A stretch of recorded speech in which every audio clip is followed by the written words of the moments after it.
பிள்ளைங்கலாம் இந்த கஞ்சா விற்பனை போதைப் பொருள் ஆகிப்போச்சுமா. இதை கொஞ்சம் தடுக்க வேண்டிய பொறுப்பு காவல்துறைக்கு இருக்கணும். ஆனா காவல்துறை இந்த விஷயத்துல ஒரு பார்வையாளரை மட்டும்தான் இன்னைக்கு இருந்துருக்கிறாங்க.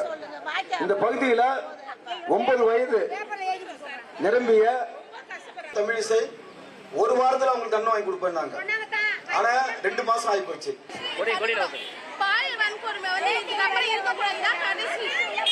இந்த புதுச்சேரி மாநிலத்தில் வீராம்பட்டினம் பகுதியைச் சேர்ந்த சமுதாயத்தில் ஒடுக்கப்பட்ட விளிம்பு நிலையில் இருக்கக்கூடிய மீனவர் சமுதாயத்தில் இருந்து உங்கள் வீட்டு பிள்ளை தமிழ்வேந்தன் படித்தவர், பண்புள்ளம் கொண்டவர்.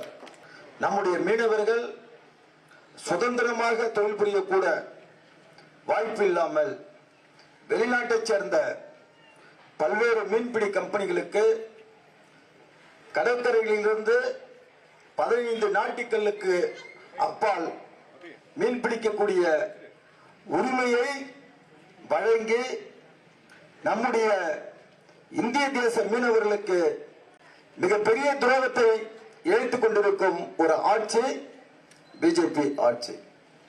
மாநிலத்தில் ஆட்சி நடத்தக்கூடிய இந்த பிஜேபி கூட்டணி அரசு என்பது வாக்களித்த மக்களுக்கு இன்று வரை எதையுமே செய்யவில்லை.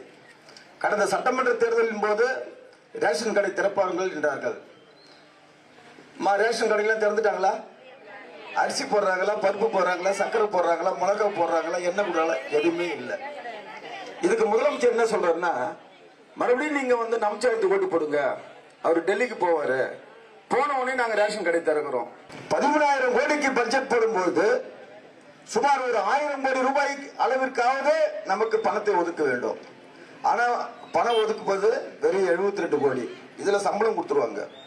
யாருக்காவது மீன்பிடி கலன்கள், கட்டுமரம், ஓபிஎம், அவுட் போட்டு மோட்டாரு, ஃபைபர் மோட்டாரு, ஐபி, தங்கல் போட்டு, நாவா போட்டு, இதற்கெல்லாம் இந்த அரசாங்கம் ஏதாவது பண உதவி கொடுத்து அவர்களுடைய வாழ்க்கை தரம் உயர்த்துகிறதா என்றால் எதுவும் இல்லை. ஆட்சி செய்த காங்கிரஸாக இருந்தாலும் சரி, இப்பொழுது ஆட்சி நடத்துகின்ற பிஜேபியாக இருந்தாலும் சரி, மீனவ சமுதாய மக்களுடைய நலனுக்காக எந்த திட்டத்தை, உருப்படியான ஒரு திட்டத்தை செஞ்சுக்கிறாங்களா? இன்னைக்கு நீங்க பாத்தீங்கன்னா ராமேஸ்வரம் மீனவர் கடலாளிகள் போய் மீன் பிடிக்க போறாங்க. அங்க இருக்கிற இளைஞக்கார டொப்பு டொப்புன்னு சொல்றான், இழுத்துன்னு போறான், போட்டெல்லாம் வித்துறான், போட்டெல்லாம் எச்சிடுறான். எல்லாருக்கும் 6 மாசம் சிறை தண்டனை. புரட்சி தலைவர் அம்மா அவர்கள் உயிரோடு இருந்த போது இதெல்லாம் நடந்ததானா? இல்ல. இன்றைக்கு நடக்குதுன்னா தமிழகத்துடைய முதலமைச்சராக இருக்கக்கூடிய ஸ்டாலின் என்ன செய்யறார்? மத்தியில் இருக்கின்ற பிஜேபி மீனவர்களுக்கு எதிராக செயல்படுகிறது உண்மை.